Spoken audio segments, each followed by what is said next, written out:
dans la transition chef de l'État. Après l'examen des points inscrits à l'ordre du jour, les conseils a adopté des projets de texte, procédé à la nomination et entendu des communications. Au chapitre des mesures législatives réglementaires, sur le rapport du ministre de la Sécurité et de la Protection civile, le Conseil des ministres a adopté un projet de décret portant institution et réglementation de la carte nationale d'identité biométrique et un projet de décret portant institution du passeport national. Les projets de décret adoptés permettront de mettre des documents de voyage et d'identité sécurisés à la disposition des populations en vue d'améliorer le contrôle de la libre circulation des personnes et d'assurer une meilleure traçabilité des mouvements des populations. Sur le rapport du ministre des Affaires étrangères et de la coopération internationale, le Conseil des ministres a adopté des projets de texte relatifs à la ratification de l'accord de paix signé à Bamako le 20 février 2023. Entre le gouvernement de la République du Mali et les fonds africains de développement relatifs au financement de la phase 2 du programme de renforcement de la résilience à l'insécurité alimentaire et nutritionnelle au Sahel.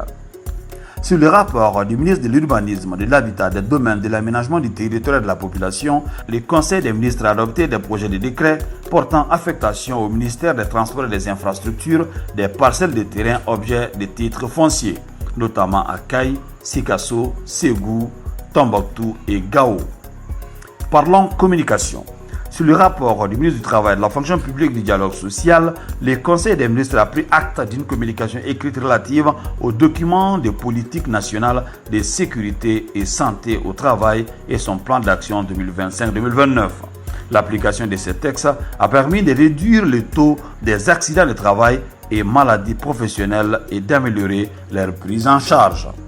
Le ministre de l'Économie et des Finances a informé le Conseil des ministres des conclusions de la réunion des ministres chargés du secteur des assurances des États membres de la conférence interafricaine des marchés d'assurance, tenue le 10 juillet 2025 à Lomé au Togo.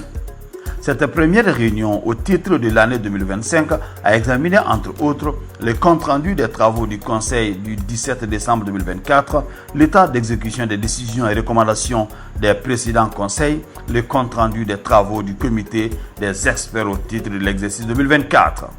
Le ministre des Mines a informé le Conseil des ministres de la tenue de la 8e session ordinaire de la conférence des chefs d'État et de gouvernement de l'autorité de développement intégré des États du Liptako-Gourmand par visioconférence le 11 juillet 2025. L'ordre du jour de cette session portait principalement sur la question de l'ancrage de l'autorité de développement intégré des États du Liptako-Gourmand dans l'architecture institutionnelle de la Confédération AIS. La conférence a pris d'importantes